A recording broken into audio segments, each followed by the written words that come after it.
Hello everyone, this is Rajan Lamichane. Today we will discuss some statistical measures that we use to report medical research outcomes.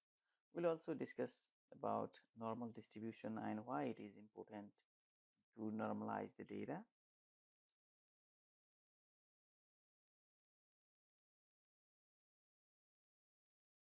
Here is the overview of today's discussion.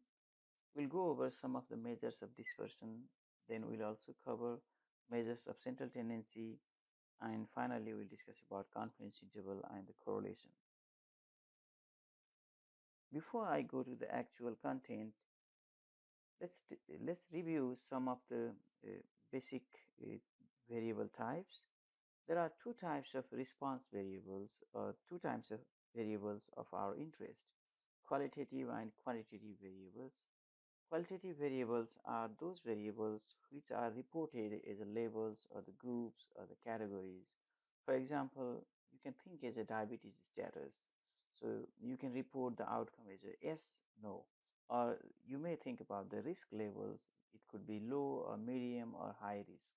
And these outcomes are always reported in the labels. Sometimes these labels can be quantified just like 1, 2, 3, 4, or male female, which is 1 and 0. You can report different ways, but no matter what way you report, they are always the categories. Now another type of response variable is quantitative variable. These quantitative variables, they are reported by some meaningful numbers, and you can perform any kind of arithmetic operations on those numbers, like you can add them, you can subtract them, or even you can multiply them. For example, uh, you can think as a height. So you can have any possible heights, yes, 2 feet, 4 feet, 4.5 feet, and all these numbers make sense. Similarly, weight, you can also report weight in the numbers, BMI or blood glucose level. These variables, they are reported in the numbers instead of just in categories. We have several numbers. Sometimes these numbers are just the specific numbers like 1, 2, 5, 3, 6, something like that. For example, if you are thinking about the number of cars crossing a bridge, so this number of cars could be 1 or 2 or could be 10 or 100, but it cannot be 2.5 because you always express them in a whole number. When you express these quantitative outcomes in a whole number, these are called the discrete outcomes. And some quantitative outcomes you can express as any number, like height. Height could be 2.2 feet, 2.25 feet, 2.256 feet. It can be any number. So there are infinitely possible values for that variable. So when you have infinitely possible values, that is called a continuous quantitative variable. And in many occasions, we change the quantitative variables into the qualitative variables. For example, you can think as of a BMI. So you can change this BMI into the weight status, which can be considered as a qualitative variable. So BMI is a quantitative, and you can change that into the qualitative, such as weight status. If BMI is less than 18.5, then you can think that is a underweight. If it is between 18.5 to 24.9, then it is a normal weight. 25 to 29.2, then you can consider that as overweight. And if the BMI is more than 30, then you can consider it as obese. So you can create four different categories of weight status using the continuous variable of BMI. So why we need to know both of these qualitative and quantitative variables? Because all research analysis and all outcomes, what you report, they depend on what kind of variable you are dealing with. Now let's discuss about the measures of dispersion. Measures of dispersion is a very important tool to see how spread the data is. And the reliability of all kind of analysis or prediction, it is based on the dispersion or how spread the data is. If the data is more spread, then it's really hard to predict because you cannot see the pattern on very spread data.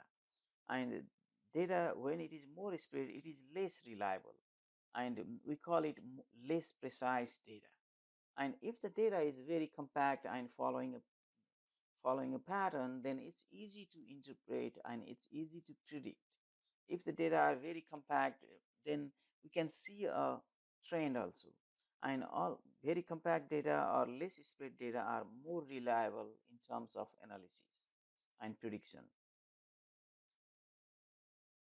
Now, here is one example. It shows you why it is important to know the spread or the dispersion of the data. S- uh, Sometimes we may think that just finding the average is enough, but that's not enough. So, look at this example. There are three groups A, B, and C, and in each group there are five individuals and there are five scores. And for group A, the scores are 4, 5, 6, 7, 7, 7, 8. And for group B, the scores are 2, 4, 6, 8, and 10. And similarly, for group C, the scores are 0, 3, 6, 9, and 12. Now, assume that you only know the concept of average or the mean. So, mean is the middle value. Just think that way in this case. And if you calculate the average for all these three groups, these all three groups they have the same average is 6. But does this mean that all these groups have almost similar score? Or does this mean that all these groups they are almost same when you compare them? Because mean shows that all of them are 6. So it is when you say if all of these are same, then it doesn't make sense, because if you see here, group A data in the group A is less dispersed compared to the data in the group C. So here this indicates that the measures of dispersion is also important factor together with the average. And as we already discussed, when it is more spread, then it is a less reliable. So group C is less reliable compared to group A, even though they have the same average.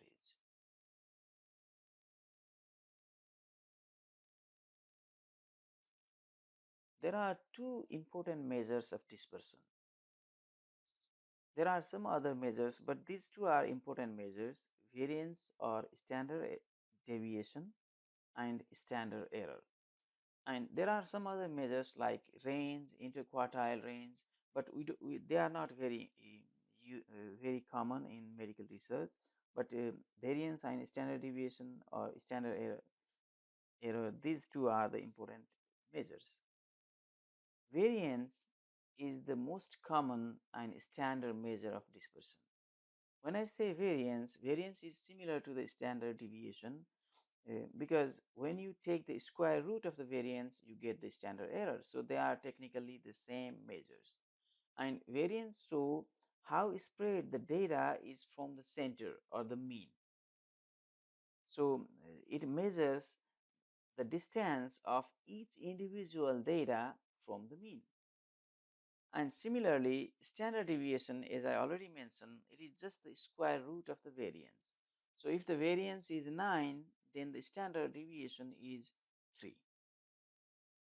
Another important measure when we are dealing with the sample data, because in most medical research, unless you are using the entire mm, population data, most medical research, we use the sample data. Whenever we use the sample data, it is always wise to report the standard error, because standard error is based on the sampling distribution. And standard error, it measures how far the estimated sample value is from the true population parameter. For example, if you have a sample and then if you want to use the standard error of the sample mean, that means we want to see how far the calculated sample mean from the actual population mean, which is unknown.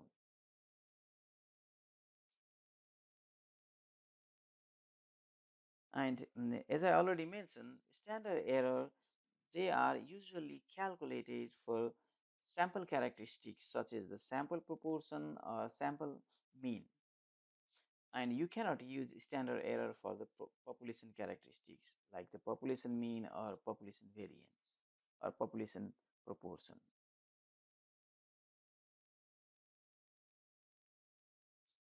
And the larger the variance or standard error, the more spread the data is. And if the data is more spread, this means it is less reliable and less efficient or less precise. And low variance indicates more precise or better quality data. As I already mentioned, most medical research are sample-based research, means we are taking a sample data. And when you have sample-based research, it is preferred to report sample size as well as the standard error. And sometimes people use the standard deviation also, but reporting standard error has more benefits than standard deviation. If you have standard error reported, then it's easy to calculate the margin of error and confidence interval. We'll discuss those in the later sections. Now let's discuss about some of the measures we use when you have the qualitative outcome or qualitative data. There are uh, two important measures that we report for the qualitative data: proportion or percentage and the standard error. In many cases, only sample size and the percentage are reported, but it is preferred to report standard error as well, because if you have the standard error, it's easy to see how wide your data is, what is the confidence interval, and what is the margin of error. And in terms of the sample proportion, the sample error of the sample proportion, it shows that how close this calculated sample proportion from the sample is mm, from the actual population proportion that is unknown. And as we see that if the sample error is small, it means that the calculated proportion from the sample is very close to the actual population proportion. And if the standard error is large, then the calculated proportion is very far from the actual proportion, and maybe our estimate is not very reliable. Now let me show you some of the technical aspects of calculation of the standard error of the sample proportion. For convenience, let's assume that the sample proportion is P, and P ranges from 0 to 1. 0 indicates 0% and 1 indicates 100%. The standard error of sample proportion P, which you can denote by SE, which stands for standard error, is square root of P 1 minus P divided by N. So here is an example. In a sample of 70 individuals, 22 were smokers. Now we want to calculate the standard error of this proportion of smokers. Then first we calculate the proportion P of smokers, which is 22 out of 70, which gives us 0.314 or almost 31.4% smokers. This means that 68.6% these are non-smokers. And this 68.6% is just the 1 minus P, which is the complement of P. So the standard error, if you want to calculate this one, then you just multiply this 31.4% and 68.6% and divide by number of sample size, which is here 0.314 is P and 1 minus P is 0.686 here. And then you divide by 70 and take the square root, then 0.055, which is the standard error. Now let's discuss about the quantitative outcome. For quantitative outcome, there are two types of measures that are usually used to numerically represent the data. The first one is called the measures of central tendency or measures of average. And there are three types of averages: mean, median, and mode. And the second type we report is the measures of dispersion. And as previously, the measures of dispersion means either variance or standard deviation or and standard error. These two measures we usually do the reporting on the quantitative outcome. Now let's discuss about the measures of central tendency or the average. The central tendency is a central value that represents the entire data. So you have a large number of data, but in order to represent the entire data, you need some kind of assumption, and that assumption is the central value, just one or more values. And there are three different types of measures of central tendency: mean, median, and mode. And in medical research, we usually consider mean as the average, but remember that median and mode are also two different types of averages, but median and mode are very less used in the medical research. Now, mean, or in general we call them average, is the most commonly used average, and it can be considered as a balancing point of the entire data. So now what does this mean? Think about the data, they are lying over a lever, and then to balance the lever you need a fulcrum in the middle. So that middle point is the mean, and that's why mean is the central value. And when you look at the mean, then each data point they have some weight, and larger values or the bigger values they have more weight compared to the smaller values. And if you put all the data point here in a lever, and then you find some fulcrum to balance that data points, that is called the mean. And mean is calculated by adding all the numbers and dividing by total number of observations. So here is an example here, and if you want to find the mean of these 7 observations, what you do is you add all of them and divide by 7, and then this 5.57 is considered as the balancing point of all these values. You can think this is a lever here, and all these values are lying over the lever, and if you calculate this, then 5.57 somewhere here is the balancing point, because 8 and 9 they have higher weights compared to all other values.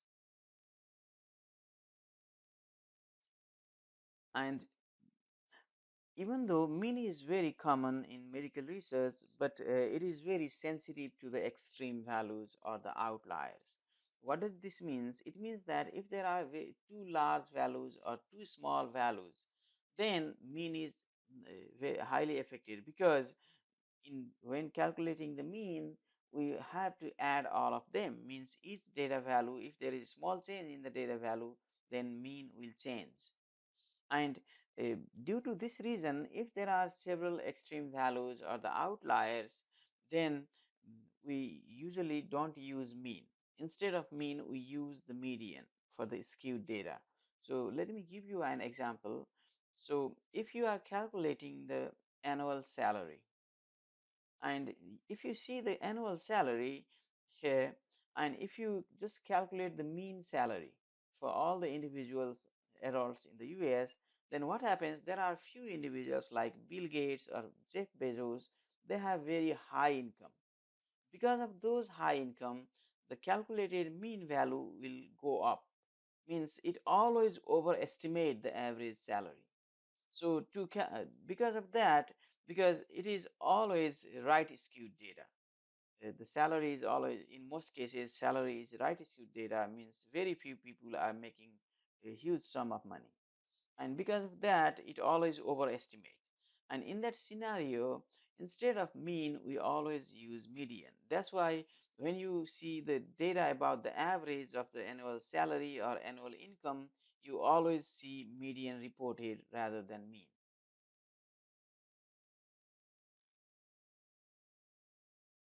Median is another measure of the central tendency, and this is also another type of average, but this is less used in the medical research. And median is the middle value which divide the entire data into two parts, two equal parts, and the median puts equal weight to all the observation, unlike the mean. So that means um, it has the same weight is the number 2. Similarly, 20 has the same weight as number 1. So it puts every value is equal weight, and the median is more about the position of the data. So look at this example here, and 1, 5, 6, 7, 8, and there are 10 observations, 2, 4, 6, 8, 10 observations here. And now if you line up all the data in order, and find the middle value somewhere. So the middle line is in between fifth and sixth observations here. It means your median must fall in between 8 and 12, and in between 8 and 12 the middle value is 10. So that's what the median is.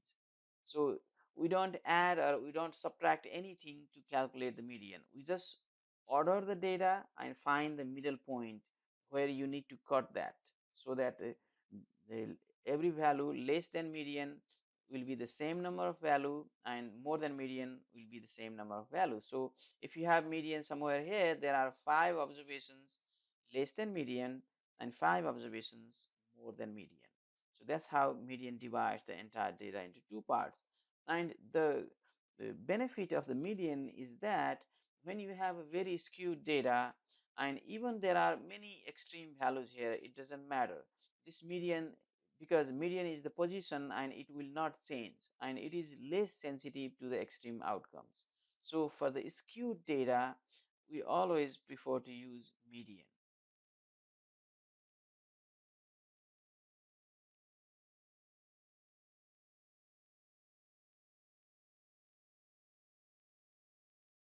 And mode is another type of average, and it is the least used average.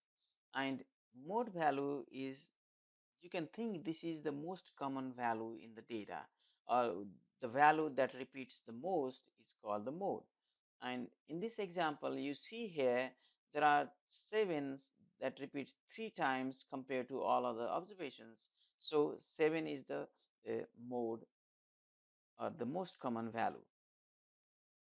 And here in mean and median, you can only have one mean or one median in the data, but the same data could have more than one mode. Means you can have more than one values, they are repeating the same amount. And and sometimes you may not have any mode in the data, because if everything is repeated the same number of times, then there is no mode. These are the two examples which shows there is no mode. In this first example, all observations they are repeated only one time, and in the second example, all observations they are repeated 2 times. So there is no mode, because there is no superiority in the common appearance in the distribution.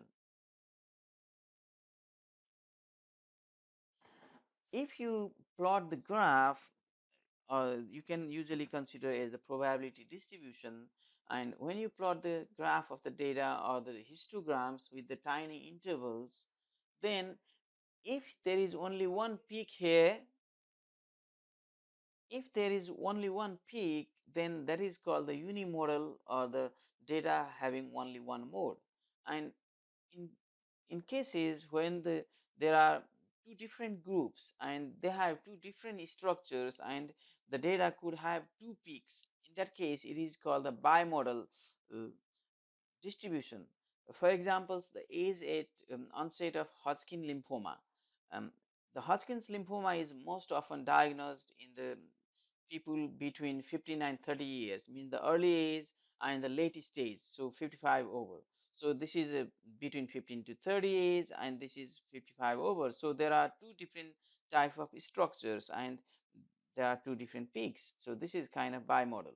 And more than two model is also possible, because it might be possible to have more than two peaks or multiple peaks, but there is technical possibility, but practically those are very difficult to analyze, and we usually don't go more than two peaks or two model bimodal case.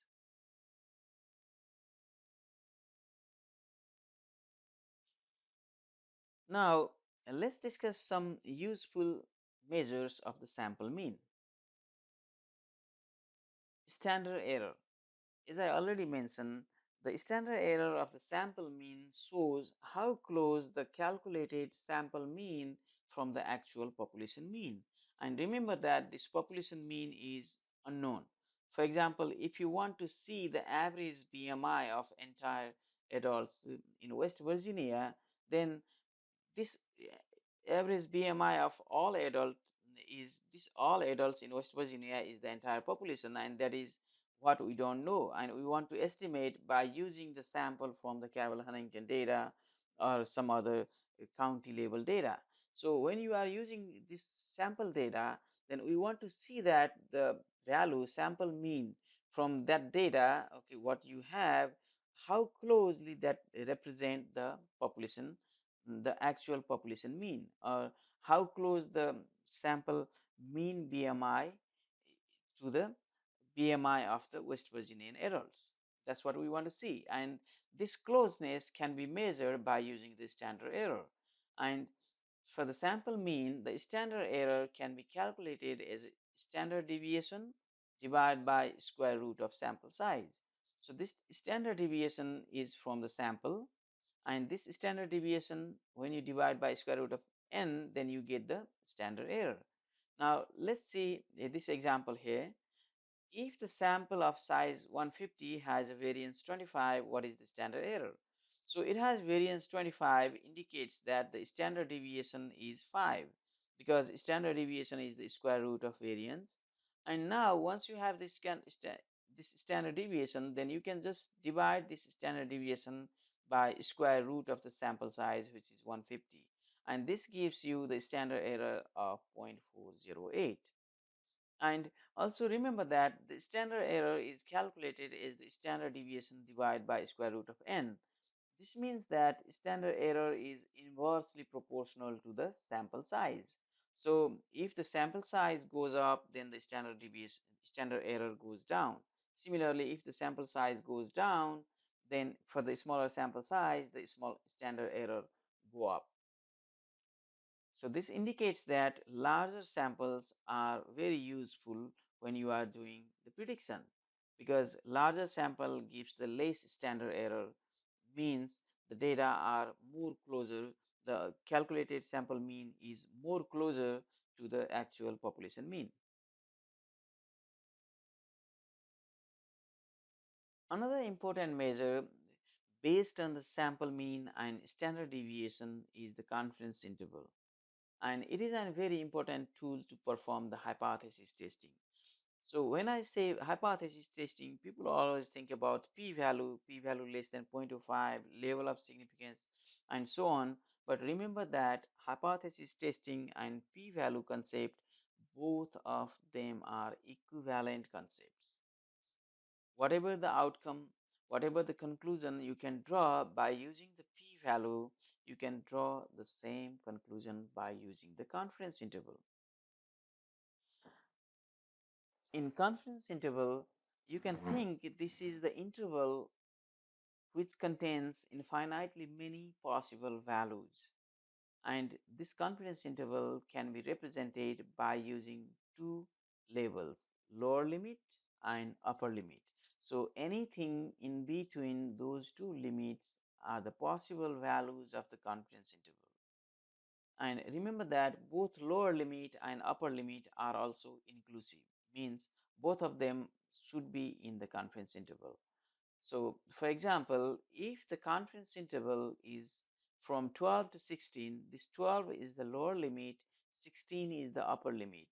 And it means that anything in between 12 and 16, including both 12 and 16, they are the possible values. So it could be 13, it could be 15.5, it could be 16, it could be 14, it could be 11, it could be 11.9, any value in between them. So between two values, two real numbers, there are infinitely many values. So there are infinitely many values for the confidence interval, and all of those values are the possible values. Now, if you are performing the hypothesis testing, if any hypothesized null value is in the confidence interval, if any hypothesized null value is in the confidence interval, then we do not reject the null. We fail to reject the null, or less technically, we can say that we accept the null hypothesis. Whatever written in the null hypothesis, we accept. And to reject the null hypothesis, the value from the null hypothesis must be beyond the range of the confidence interval. So if you are testing the hypothesis here in this example, let's say we are testing the null hypothesis that the average is 17. It means that this 17 value is out of this range. So we reject the null hypothesis. But if you were testing the null hypothesis that the average is 15, then in this interval 12 to 16, 15 is somewhere in this interval. It means that we fail to reject the null, we accept the null. And as I already mentioned, any value in the confidence interval is the possible value of the unknown character. So here is an example. If the confidence interval of population mean is 20 and 30, 20 to 30, then the possible values of population mean, it could be anything between 20 and 30, including 20 and 32.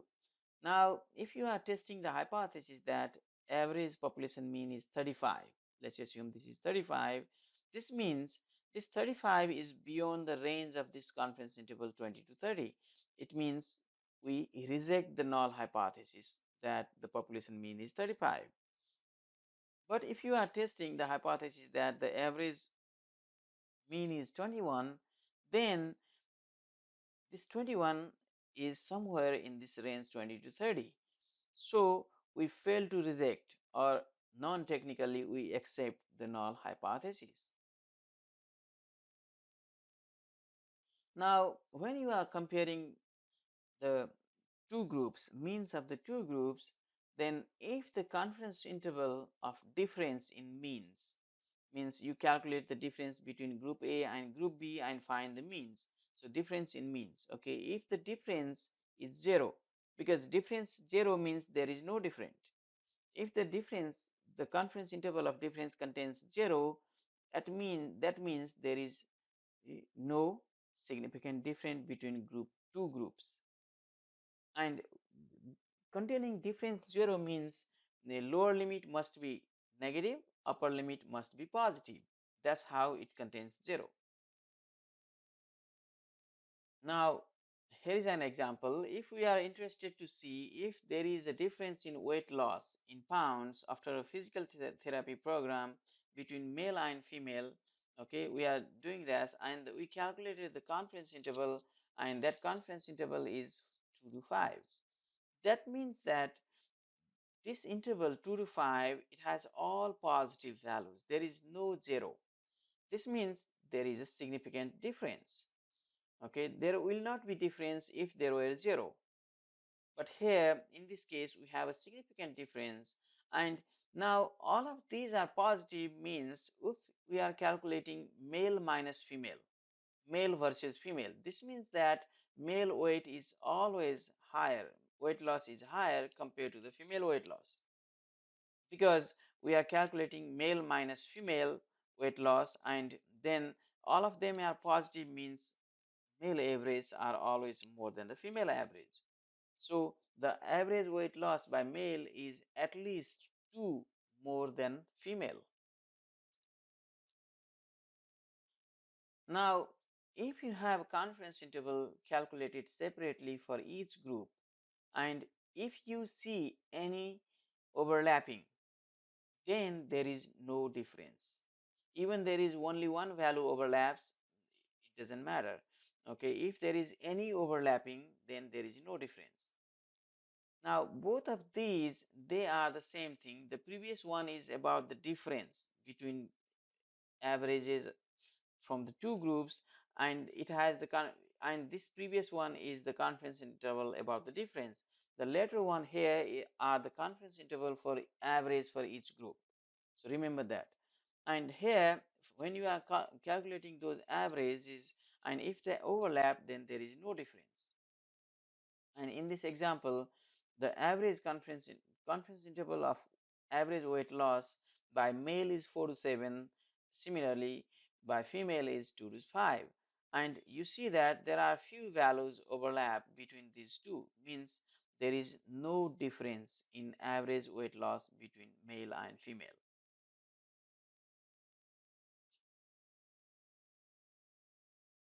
Now when we talk about the confidence interval, then We always talk about the level of confidence interval, 95% level, 99% level, or 90% level. So what is that level? Level of confidence interval is based on the type 1 error or the false positive error rate. So false positive error means the condition is diagnosed as a positive, but that's not true. In fact, the person does not have any disease. So this empirical false positive rate is very similar to type 1 error, and this type 1 error rate is called the alpha level or the level of significance. This level of significance is the alpha level is the type 1 error, and you can think this type 1 error is just the empirical false positive rate. Empirical means based on the data what you have. And now confidence interval and level of confidence interval is coming from the level of significance or alpha, and those are complementary to 100. What does that mean? If alpha is 5%, if the level of significance is 5%, then confidence interval level is 95%. So confidence interval is complementary to level of significance by 100. Similarly, if alpha is 10%, then confidence interval is 90%. Now remember that higher the level of confidence interval, then more certainty in the estimate. So 95% confidence interval is better than 90% confidence interval.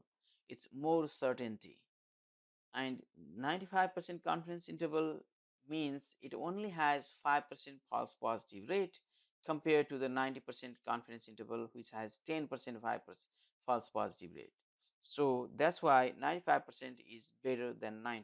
Similarly, 99% is better than 95%. And as the level of confidence increases, then the width of the confidence interval will also become larger. So the confidence interval becomes narrower when you have less confidence. Okay, like 90% is narrower compared to the 95%. And also you can think this one as a different way. If you have alpha is 5%, then it has wider confidence interval compared to the alpha 10%, which is 90% confidence interval. So remember that. So alpha 5% is wider compared to the alpha 10%. That's the same as saying the confidence level 95% is wider compared to the confidence level 90%. And remember that higher the percentage of confidence level, or smaller the significance level, then better the outcome is, because a smaller level of significance indicates the less false positive rate. Now, how to calculate the confidence interval of the population mean by using sample mean and standard error. This is very important formula. Here, let's assume that for convenience, let's assume that the sample mean, it is denoted by x bar. This line is called bar, x bar, and n is the sample size, and s is the standard deviation of the sample. Let's say this is for convenience. Then the sample standard error is the standard deviation by square root of n. That's what we already discussed. Now, if you want to calculate the confidence interval for the population mean, then it is x bar, which is a sample mean, plus or minus. You can take plus at one time, then minus at another time, and they give upper limit and lower limit respectively. And this g is the standardized normal value based on the level of significance, based on the confidence level. And these are the fixed values. And if you are taking 95% confidence interval, this g is 1.96. If you are taking 90% confidence interval, this is 1.465. And if you are taking 99% confidence interval, the value of g is 2.58. And this is standard error of the sample mean. So remember that you only need sample mean and standard error, and this G value is the standardized normal value based on the level of significance or level of confidence interval. And this G takes different fixed values like 1.96 for 95% or 1.465 for 90%. Now let's calculate the confidence interval based on the sample mean and the standard error. Let's see this example here. A sample of size 50 has mean 30. So this means this is a sample mean and the sample variance 25. So what is the 95% confidence interval? So since we have sample variance, first we need to calculate the sample standard deviation, which is the square root of 25, and it gives you 5. Now let's calculate the standard error, which is S over square root of n. S means 5 standard deviation divided by square root of n, which is square root of 50, and it is 0.707. Now let's calculate the 95% confidence interval of this population mean, which is sample mean plus or minus this 1.96 is the value of G from here, because since we are dealing with 95% confidence interval, we use 1.96 here, and then standard error. And then if you calculate, okay, 30 plus minus 1.385, and take minus for the lower limit, take plus for the upper limit.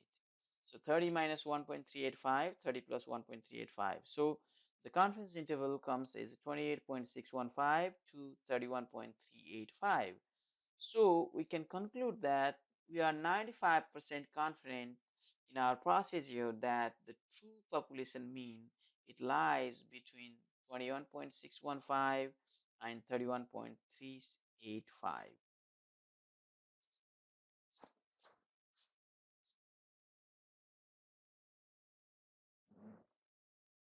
Now in previous case here, this G times SE, here look at this one, this G times SE is called the margin of error, means how far it moves from the sample mean, plus or minus. That's called the margin of error. And in our previous example, the margin of error is 1.96 times 0707, which is 1.385. So this is 1.385. So our confidence interval moves 1.385 distance from the mean. Now width of the confidence interval, you can, how wide the confidence interval means, you can take this minus this 31.385 minus 28.68615, or you can take the 2 times this margin of error, same thing. So the width of the confidence interval, you can consider the twice of this, or you can just take the difference. And remember that in this confidence interval here, in this confidence interval, the sample mean, this 30, is the middle of both of these values. Sample mean is the middle of both of these confidence interval levels. So if you are given just the confidence interval, you can easily calculate the sample mean just by add them and divide by 2. For example, if your confidence interval is 20 to 30, then to calculate the sample mean, you just add them and divide by 2, which gives you 25. And similarly, the width of confidence interval, as I said, how wide the confidence interval is, you can find it just by subtracting the lower limit from the upper limit, and which is 10. And once you find the width, then you can easily calculate the margin of error also. Margin of error is just the half of that width. Look at this one. Margin of error is just the half of width. So you can calculate the marginal error is 10 by 2, which is 5. So in our case, in this example here, 5 is the margin of error.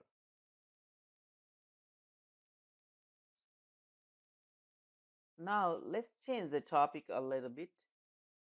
In whenever we are dealing with any kind of analysis, when you are doing the t-test or two-way ANOVA or one-way ANOVA or regression, we always think about the normal distribution, and it requires the sample data.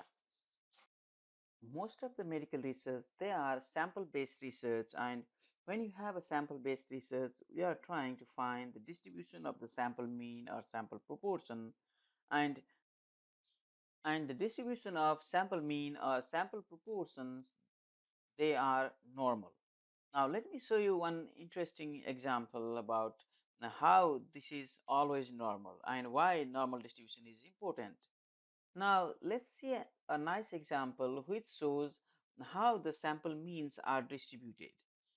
Now, this is a parent population, and this population, when you draw the histograms, all the frequencies, it looks like this. It's a more or less bell-shaped curve. It has a fixed curve here. And now let's take a sample of size 5, means let's take 5 individuals from here and calculate the mean of those 5. Just take 1, 2, 3, 4, 5. Now, from these 5 individuals, from these 5 data points from this population, we calculate the mean. Now, similarly, let's take another one also. Let's repeat the same process because you can take multiple samples from the same population.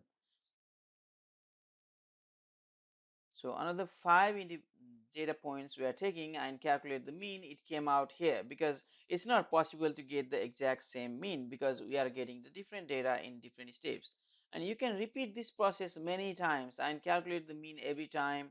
And now instead of just doing 1, 2, 3, let's assume we are taking 10,000 samples and just looking at the sample means here. These are the sample means. These blue is rectangles. What you see here, these are the sample means, and let's animate this. Let's take this, let's repeat this process for 10,000 times. What happens? And let's see. If you take this 1,000 times, this sample procedure, if you repeat that 10,000 times, then this is the distribution of the sample mean. If you do this 100,000 times, still very similar. And if you see here, this distribution is very similar to this parent population, and it is a little bit narrower. And you may think that okay, this is because we have this normal saved parent population, that's why we got this sample mean distribution as a normal. Now let's change the shape of this parent population, because your parent population could be any shape. Okay, when you draw the histogram, it could be any shape. Let's say we have this shape of parent population, and this is not a normal data now because it doesn't look like any fixed bell shaped curve. It's not a normal. And let's repeat the same thing. Let's take a 5 sample first, calculate the mean. Let's take another 5 sample and calculate the mean. These are the sample means. Let's take another 5 sample, calculate the mean. So it could be anywhere. Now let's repeat this procedure large number of times, let's say 10,000 times, and see how these sample means look like. So we repeated 10,000 times, and the distribution of sample mean here, even the parent population does not look like normal, it still looks like normal. It's very beautiful. So if you repeat this 10,000 times, then it becomes more smoother and more normal.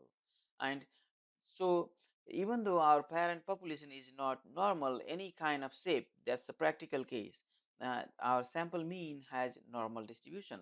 So you can take any shape, it doesn't matter. Okay, you can take any shape, or even you take just the constant data. Then if you repeat the same 10, this 5 sample, you take it and to calculate the mean and repeat the procedure many times, still you see the same shape. That means if you are dealing with the sample mean or sample proportion, no matter what your parent population is, because we don't know the population, your sample mean always follow the normal distribution. That's the reason we need to know what the normal distribution, because most of the theories on t-test or ANOVA or regression, they are based on the normality assumption. Now let's go over some of the properties of the normal distribution. Normal distribution is a bell-shaped curve. So in our previous histogram, if you make the interval narrower and narrower, then it becomes the finer image, and that image looks like this. This is normal. This curve is called the normal. This is called the curve, which is a function. and this is a bell shaped and symmetric about the mean. So here this middle value is the mean value. Everything here, whatever you see on the left, is the mirror image on the right.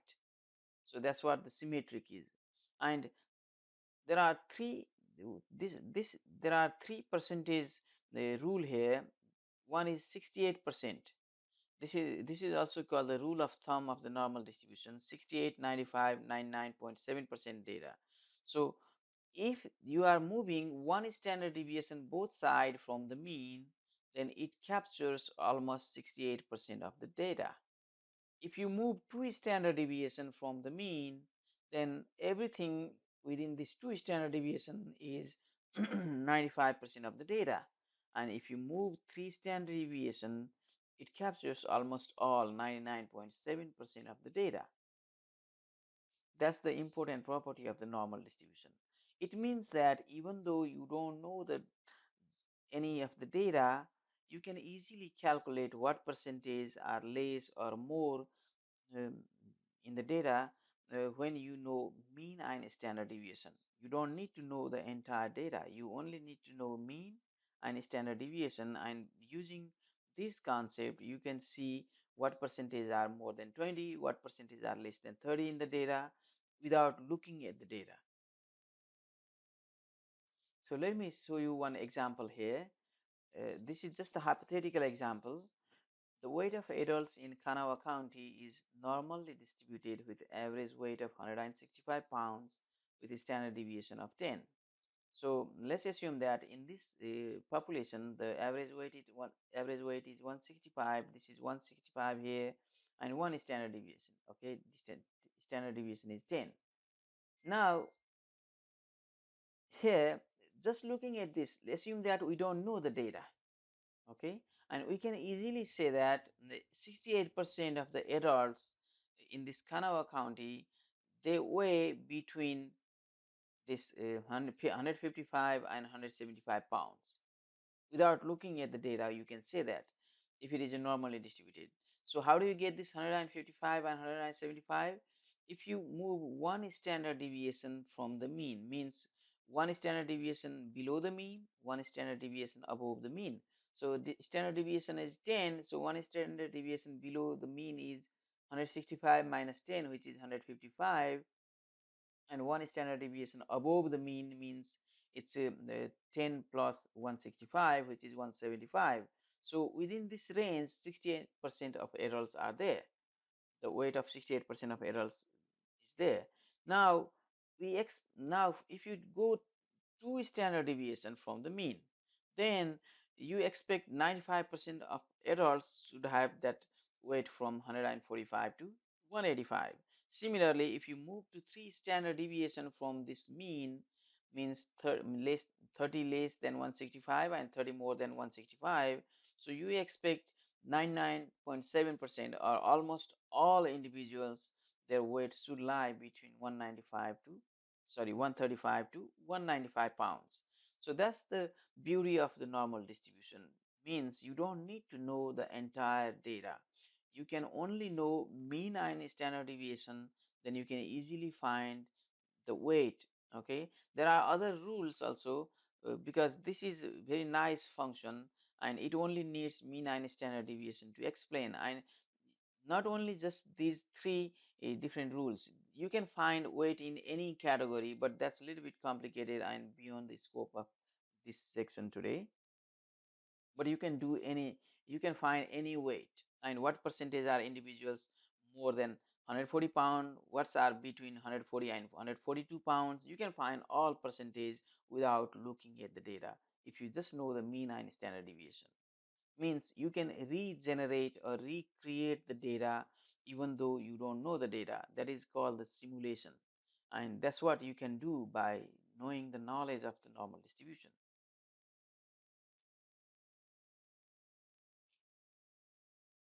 And now this is just the nature of the data.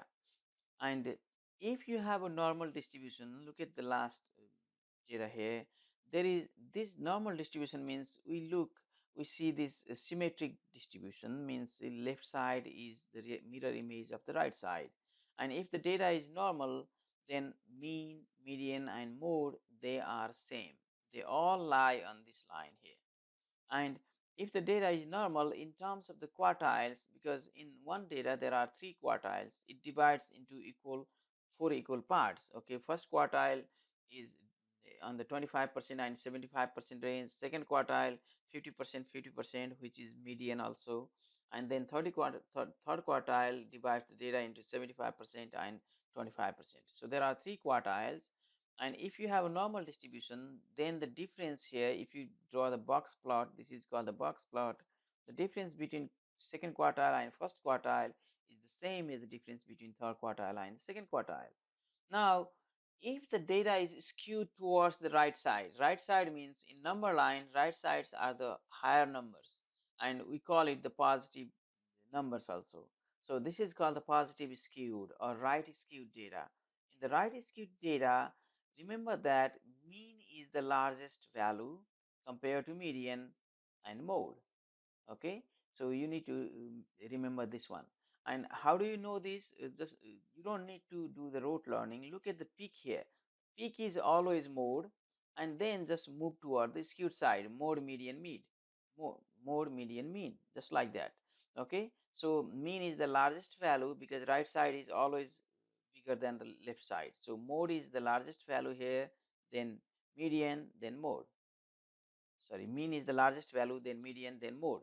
Similarly, for left skewed or the negative skewed data, which is skewed toward the smaller values, here mean is the smallest value and mode is the largest value and median always in the middle. And if you go through for the quartiles here, for the right skewed data, difference between second and first quartile is smaller than difference between third and second quartile. And for the left skewed data, difference between second and first quartile is more than the difference between third and second quartile. Please remember this. And there are several tests to we use to see the normality of the data, and in our course, you are not expected to do all these tests, but Kolmogorov-Smirnov test, Wilks-Shapiro test, or normal quantile plots. You can do these plots, okay, like this normal quantile plot, which is the plot of the theoretical quantile and the sample quantiles. And if they follow a diagonal line here, okay, very closely, then it means the data is normal.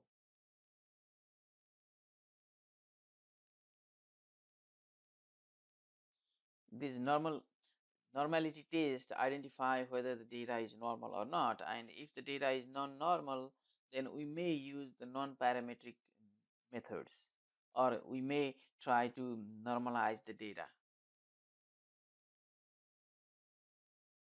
Another important measure when you are dealing with the relationship between two quantitative variables is the correlation. And in correlation, what we try to see is whether one variable is related to the another variable or not. For example, we want to see the relationship between weight and height, blood pressure and blood glucose level, etc. And correlation shows the strength of linear relationship. Remember that it is just the strength of the linear relationship between two continuous variables. There is no other relationship, no quadratic, no sinusoidal, or no other type of relationship. It's just the linear relationship, means whether the relationship between two factor is a linear or not. Here is one example. I took it from this paper, and the main goal is to see how knee flexion can be predicted by using the extension. And before the prediction, first we need to see whether they are linearly related or not. And these are just the common research questions coming from that problem. We want to see the relationship between flexion and extension, if it is linear or not, and if it is a linear, then if the relationship is positive or negative. So positive relationship means if one factor increases, then it will tend other factor to go high, and negative relationship means it's a inverse proportional. If one factor increases, then the other factor will go down.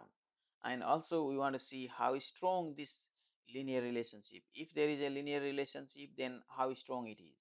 And once the relationship is strong, then can you use this relationship to predict flexion based on the extension or something like that. This prediction is in the simple linear regression model and beyond our scope for this course. Now, here to see the relationship, first we draw the scatter plot and then we see how they look like. Then we calculate the correlation coefficient R and determine the strength and direction of the relationship. Now, let me tell you a little bit about this correlation, how we can see the correlation. If you plot two factors y and x, and if your plot looks like this, these are the dots, and look at this, it looks like a quadratic function. Even it's a function, there is a pattern here, but the correlation is zero because this is not a linear relationship, it's a quadratic relationship. So correlation is only about the line or linear relationship. If you draw a line, you don't know where it is passing through. So that's why there is no correlation or very weak correlation. And now if your data is like this, okay, scatter like this, means this, look at this, if you draw the line here in the middle somewhere, you can draw the line, but many points are just scattered too far from the line. It means it's a kind of moderate correlation, and also the slope of the line is going this way, means it's a negative slope, so it is a negative correlation, means if one factor increases, then the other factor will go down. And if you have all the points, they are following a line, okay, very straight line, this means it's a very strong, but it's a negative correlation because this is the slope of the line is negative. And similarly, this is the strong positive correlation, and here is kind of moderate positive correlation because you can draw a line somewhere in the middle. And here this looks like line could go from here or could go from here, it's not very sure, so it could be very weak positive correlation. If it is going this way, it could be very weak positive correlation. Now let's discuss some of the properties of the correlation. The correlation coefficient R, it ranges from -1 to +1, and both of these are inclusive, means it can be -1, it can be +1, but in practical scenarios, negative and +1 are not very possible unless you have the correlation between the same variable. So correlation between A's and A's is 1 because it's a same variable. And now uh, for the correlation, there is no unit, and positive correlation indicates the directly proportional relationship, means if one factor increases, the other factor also goes up, and negative correlation means if one factor decreases, then another factor will go up. It's kind of inversely proportional. And if the value of R is very close to -1 or +1, that indicates strong correlation. If the value of R is close to 0, means there is no correlation or very weak correlation. And correlation is only for the strength of the linear relationship, and it does not explain the another kind of relationship like a curved or nonlinear relationship. It does not explain that, even though it's a very strong quadratic relation in this example here in this picture. Correlation is 0 because it does not explain this quadratic relationship. And weaker correlation, that's why weaker correlation, it does not mean that there is no relationship, but it means there could be some other type of relationship, but not just the linear. Now there is no straight rule to identify which correlation is strong or which correlation is weaker. And most of the research, when it consider a very liberal approach of the outcome, like uh, research in the psychology or education, okay, when the outcome depends on the individual perspective, and then even zero point 0.7 can be considered as a strong correlation. But in the medical research or lab research, because we expect the fixed value or the fixed outcome, in that case, we can use this table as a general guideline. But remember that there is no rule to identify strong or uh, weak correlation. Okay, no fixed rule. So usually in medical research we consider 0 to plus or minus 3.3 is there is no correlation. Okay, it's just a trivial case. And if it is plus or minus zero point 0.3 to plus or minus zero point 0.7, then it's a weak correlation. If the correlation is either plus or minus zero point 0.7 to plus or minus zero point 0.8, then it's a moderate correlation. And if it is between zero point 0.8 to zero point 0.9, could be strong, and more than zero point 0.9 or 0.89 plus minus is considered very strong correlation. And in our previous example, if you draw the scatter plot here, it looks like this, and so it seems like there is a positive correlation between flexion and extension. It means that as the extension goes up, then the flexion will go up too. And we see the direction as a positive here, and outlier means some are extreme values. It may be possible there might be some outliers, but here you don't see any of them.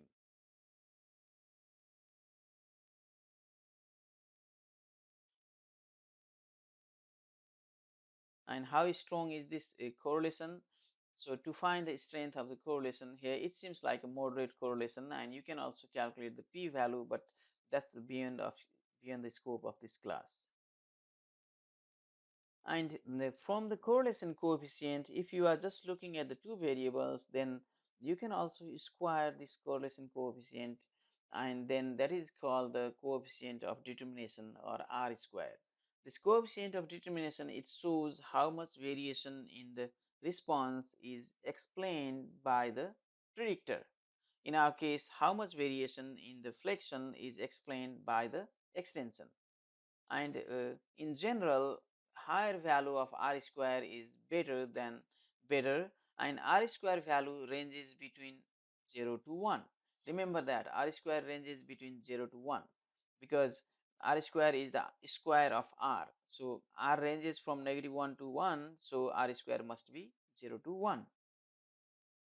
So range of r square is always between 0 to 1, and if r square is 0.75, let's say in our previous example, that means 75% of variation of flexion is explained by the extension.